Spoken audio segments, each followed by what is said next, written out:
Hello friends, welcome to my channel. ನಾನಿಲ್ಲಿ ಸಣ್ಣ ರವೆಯಿಂದ ಯಾವ ರೀತಿ ಹಪ್ಪಳ ಮಾಡೋದು ಅನ್ನೋದನ್ನು ಹೇಳ್ಕೊಡ್ತೀನಿ. ನಾನು ಈ ಕಪ್ಪಲ್ಲಿ 7 ಕಪ್ಪು ನೀರನ್ನು ತೊಗೊಳ್ತಾ ಇದ್ದೀನಿ. ನೋಡಿ, ನಾನು 1 ಕಪ್ ರವೆಗೆ 7 ಕಪ್ಪು ನೀರನ್ನು ಹಾಕ್ಕೊಳ್ತಾ ಇದ್ದೀನಿ. ಇದಕ್ಕೆ ನಾನು ರುಚಿಗೆ ತಕ್ಕಷ್ಟು ಉಪ್ಪನ್ನು ಹಾಕ್ಕೊಂಡಿದ್ದೀನಿ ಮತ್ತು 1 ಕಪ್ಪು ರವೆನ ಹಾಕ್ಕೊಂಡು ಮಿಕ್ಸ್ ಮಾಡ್ಕೊಳ್ತಾ ಇದ್ದೀನಿ. ನೀವು ನೀರಿನ ಮೆಜರ್ಮೆಂಟ್ನ ಕರೆಕ್ಟಾಗಿ ತೊಗೊಳ್ಬೇಕು. 1 ಕಪ್ ರವೆಗೆ 7 ಕಪ್ಪು ನೀರನ್ನು ಹಾಕ್ಕೊಳ್ಬೇಕು. ನೀವು ನನ್ನ ಚಾನಲ್ನ ಫಸ್ಟ್ ಟೈಮ್ ನೋಡ್ತಾ ಇದ್ದರೆ ಪ್ಲೀಸ್ ನನ್ನ ಚಾನಲ್ನ ಸಬ್ಸ್ಕ್ರೈಬ್ ಮಾಡಿ, ಪಕ್ಕದಲ್ಲಿರೋ ಬೆಲ್ಲೈಕನ್ನ ಕ್ಲಿಕ್ ಮಾಡಿ. ನಾನು ನೆಕ್ಸ್ಟ್ ಟೈಮ್ ವಿಡಿಯೋ ಹಾಕಿದಾಗ ನಿಮಗೆ ನೋಟಿಫಿಕೇಷನ್ ಬರುತ್ತೆ.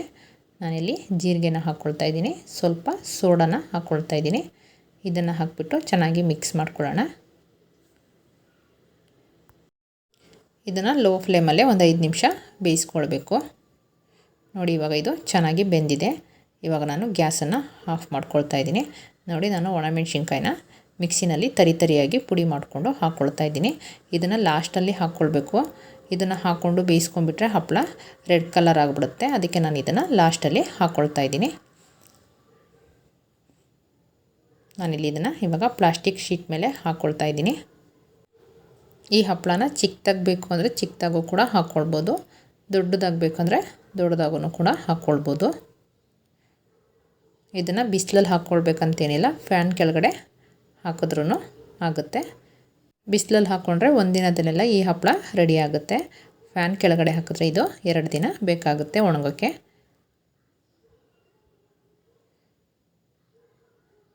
ನೋಡಿ, ಇವಾಗ ನಾನು ಎಲ್ಲ ಹಪ್ಪಳನೂ ಹಾಕಿ ಆಗಿದೆ. ನೋಡಿ, 2 ದಿನ ಆದಮೇಲೆ ಇದು ಈ ರೀತಿ ಆಗಿದೆ. ನೋಡಿ ಎಷ್ಟು ಚೆನ್ನಾಗಿ ಬಂದಿದೆ ಅಂತ. ತುಂಬ ಸುಲಭವಾಗಿ ಪೇಪರ್ ಥರ ಚೆನ್ನಾಗಿ ಬಂದಿದೆ. ನಾನಿವಾಗ ಇದನ್ನು ಎಣ್ಣೆಲಿ ಹಾಕ್ಕೊಳ್ತಾ ಇದ್ದೀನಿ.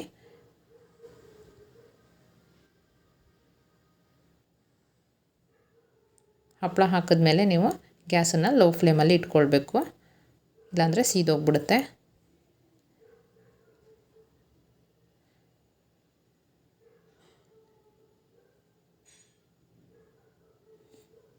ನೋಡಿ, ಇವಾಗ ರವೆ ಹಪ್ಪಳ ರೆಡಿಯಾಗಿದೆ.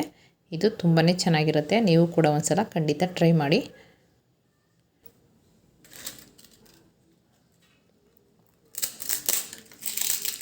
ನಿಮಗೆ ಈ ವಿಡಿಯೋ ಇಷ್ಟ ಆಗಿದ್ದರೆ ಲೈಕ್ ಮಾಡಿ, ನನ್ನ ಚಾನಲ್ನ ಸಬ್ಸ್ಕ್ರೈಬ್ ಮಾಡಿ.